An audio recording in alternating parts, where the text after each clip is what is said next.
Hello everyone, Ben here and welcome back to the USF 2000 Championship in iRacing for the Grand Prix of Long Beach.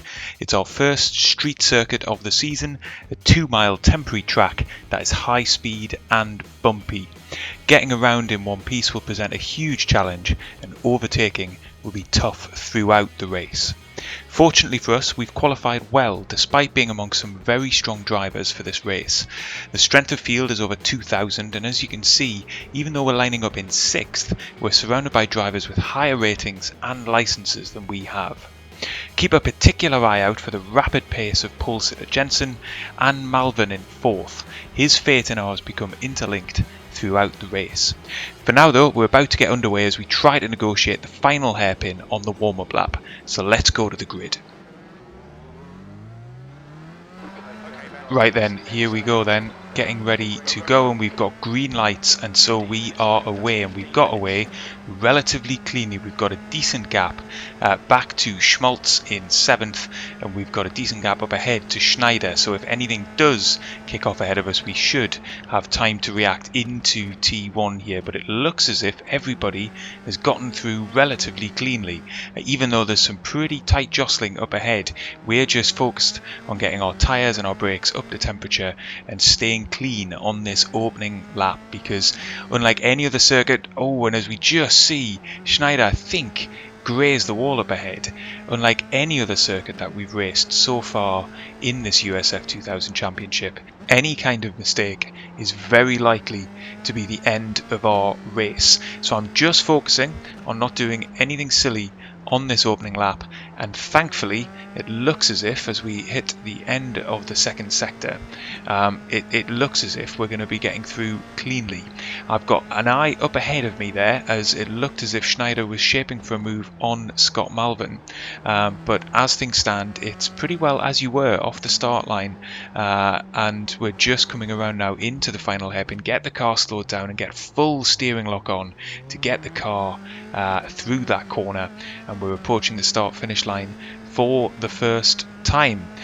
The big question is, what's going to happen up ahead of us into T1 now? And we can see there in the pop-out screen that Scott Malvern is coming in behind Jody Mills and just gets his braking wrong. Big clouds of smoke. We're going to just duck past the left-hand side of Mills, who's around, and we get up into 4th position as a result. Big mistake from Malvern there, over optimistic on the brakes. They clearly weren't yet up to temperature. Big lockup, and at that point he's a passenger and he's ploughed into the back of Mills, and both of them have paid a heavy price for that mistake, but we've managed to benefit, and we're now up into 4th place. Behind us on track now is Espirito Santo, so it looks as if Schmaltz might have got caught up in perhaps the aftermath of that incident as well, because we've got a 6-second gap now back to Santo, who presumably is running in 5th place. Let's take then a little bit of a look at that opening lap as we get underway here at Long Beach. Relatively clean, surprisingly so in fact, through this opening set of corners. I was dreading it, to be honest, because I was absolutely convinced there'd be some sort of chaos into such a tight and twisty sector 1 of the opening lap, but actually everybody being pretty careful, pretty respectful of one another, and that's brilliant to see. Malvern already there up ahead though in the carbon coloured car. You can see he's impatient, he wants to get on with this, and he's already putting some pressure on Mills just up ahead of him. We're coming round now the left-hander, tricky corner that you get sort of pulled out towards the far-hand wall, and then you've got to swoop back across the track into the right-hander, and just behind us there you can see a big crash from the green Jaguar liveried car. Let's take a little look at that in more detail. That's Van der Noord actually, and he's got it wrong into the right hand and he's gone into the wall. That's big damage for Peter there, and a really big shame for him. And finally then, here is the incident with Malvern and Mills into T1, and yeah, I mean Mills will be pretty disappointed by that. It didn't look as if they had broken any earlier. But then Schmaltz will be really disappointed with this, as Mills is trying to rejoin, frankly in a situation where there was no rejoin possible, and that has ruined Schmaltz's race as well. So we are now coming around to end our second lap of the race, and we're now running in P4, and we've got quite a nice stretch of track up ahead of us, and as I mentioned earlier, it's Espirito Santo behind us in 5th place, a good 6 seconds back. So it looks as though we've got a little bit of space now to just run our race and just try and find our true race pace in this session. But as you can see there, I'm still struggling really to get a grip of the brakes. Just behind us though, and very quickly, it seems Espirito Santo is no longer in 5th place, because that was Michael Bocklet passing him into the first corner.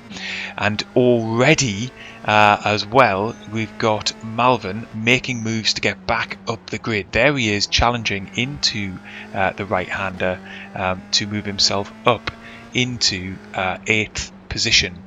So he's already charging back through the field at this stage of the race. Bocklet, who's now running behind us, he started at the very back of the grid. My assumption is he didn't qualify, and therefore he's very likely, it certainly looks this way anyway, has got some very strong pace. So he's 5 seconds back from us at the moment, and as you might have seen as I've been talking there about some of those moves happening behind us on the racetrack, we're not lapping that well at the moment. I didn't feel comfortable in the car. It was sliding around quite a lot.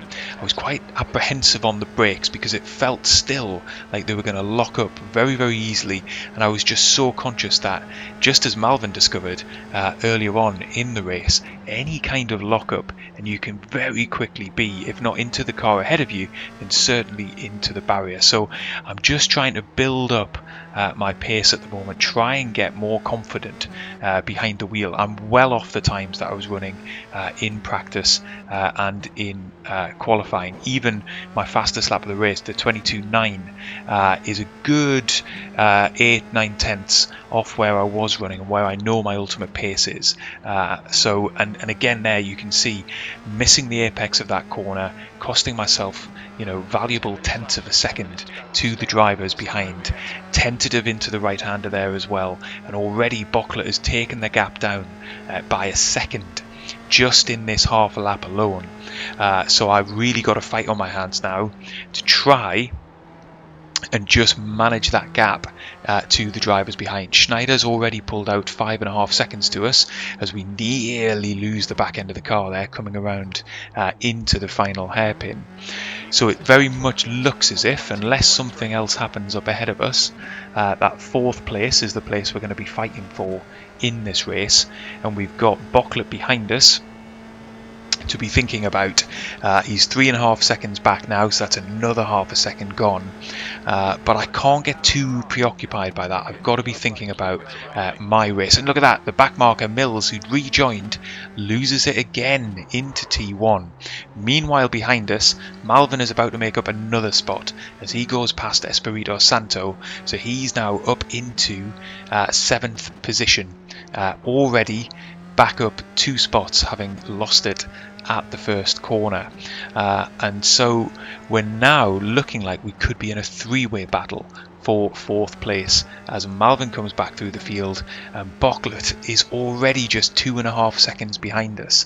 So he's gaining time in every single corner of this lap, even though we're having a bit of a better run through that lap as we cut away now to just a few minutes later in the race, and Bocklet has closed up to 1.5 seconds behind us, and just another 1.5 seconds behind him is Malvern. So this battle is now just heating up. We've just about hit half race distance, so I've got a number of laps left to go towards the end. I can't really expect to get there without having to deploy some pretty significant defensive driving. What's going to work in my favour, I hope, is that this is a very difficult circuit to overtake on. As you'll have already seen already, although the track is relatively wide, it's very bumpy. There's walls either side of you throughout the lap, and there's not many heavy braking zones on the circuit. Most things are down into second or third gear. The real heavy braking zone is right here into the hairpin, but there's not really room for two cars to go through.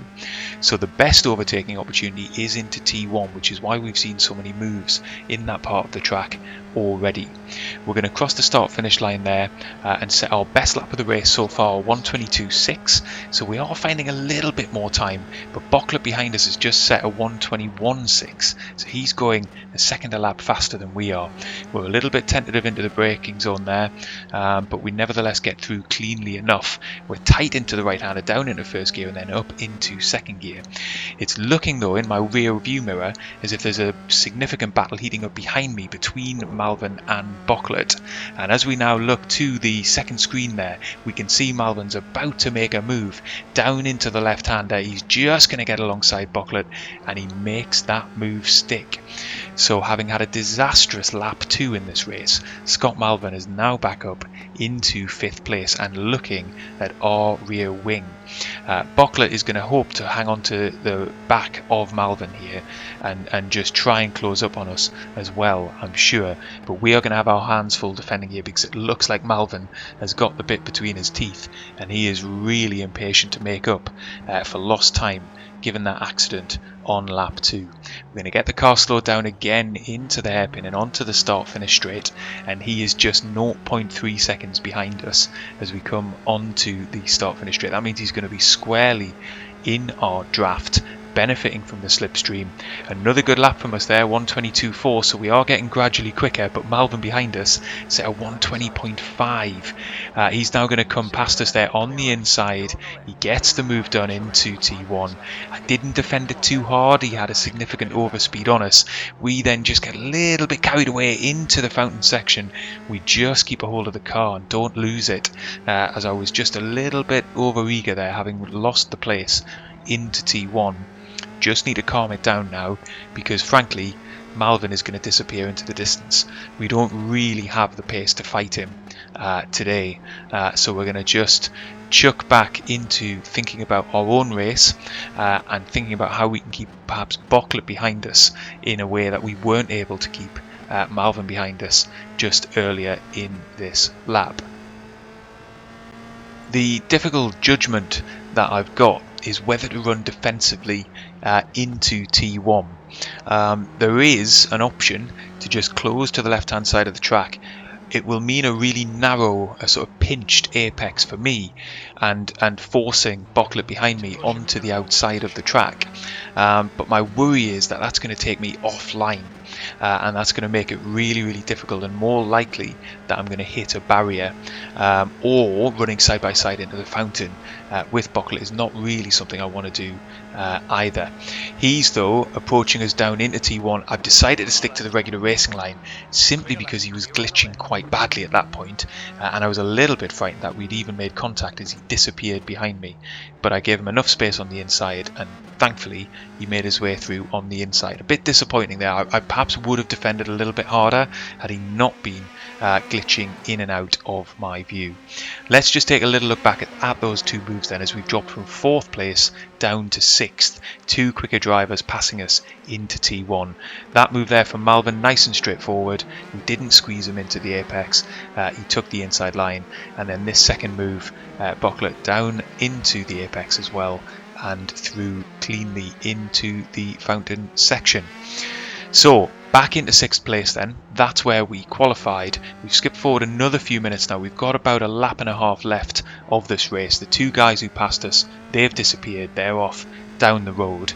But crucially, coming into this second last lap, Malvern makes another critical mistake. That's just up ahead of us, happening what you could see there on the second screen. And so we now have perhaps an opportunity, as we just see his front wing there on the track. We perhaps have an opportunity to close in on him because he must be carrying significant damage now. And yes, again, you can see on the second screen, look to the left hand side, there goes Bocklet, he's passed. So Malvern must be running at a really compromised pace, but we only have a single lap left to close in, and he's got a gap even now of 3.5 seconds. So we've got a 3.5 second gap to make up in just a lap. He's going to be trying everything he can, given how aggressively and determined he's been through this race, to hold on to 5th place. Our job, quite simply, is to run the quickest lap that we can without throwing away what would be a very good 6th place for us in a very strong field. So I don't want to go crazy, but already you can see as we're coming through this tight and twisty section, we've halved the gap. He's now only a 1.5 seconds ahead. So if we can find a spot on the track where 2 cars will go through, we're surely going to have a big opportunity here. Just as I'm saying that, the leader of the race, Jensen, who's come from pole position and led all the way through, is just crossing the start-finish line. So he's going to come home with the spoils. A great race for him, unbelievable pace throughout this race. But we have closed right in on the rear wing of Malvern. We're on the back straight now. We're going to try and tuck into his slipstream. We should have enough to get past him here. Whether he's eased off the gas or not to let us through, I don't know. But we're going to have the inside line into the final set of corners, and providing now we don't make a mistake and Malvern doesn't lose it, given he's running with a damaged car, into the hairpin, we should now have enough to reclaim 5th position and come home with a fantastic finish. Really pleased with that as we come now and take the checkered flag. Way better than I was hoping for pre-race, and we've come through with 0 incident points, not a single bit of contact throughout that race. Here's then a replay of that final lap as we hunted Malvern down, who was wounded, absolutely, but we had to make our pace count, and we were able to do that just in time to get past him with just a handful of corners left to go. You'll notice behind us the green car, that is Espirito Santo behind us. So he closed in the gap somewhat on us over that final set of laps. But here we come then into the right-hander. We're going to get right underneath Malvern's rear wing. He locked up a little bit into that corner, giving us a little bit of extra speed advantage too as we come down the straight. We pull to the right-hand side. He sticks very fairly to the line. He's not going to try and crowd us into the wall. We're past him into the braking zone, so now we just had to keep nice and calm into this final set of corners. Nothing too risky, nothing too dangerous into here. We get around the hairpin. The finish line is going to come too soon for Santo behind us, but we're able to come home in a really strong 5th place. Very happy with that. A great race, really enjoyable, very absorbing, pretty stressful at times, but very enjoyable nonetheless.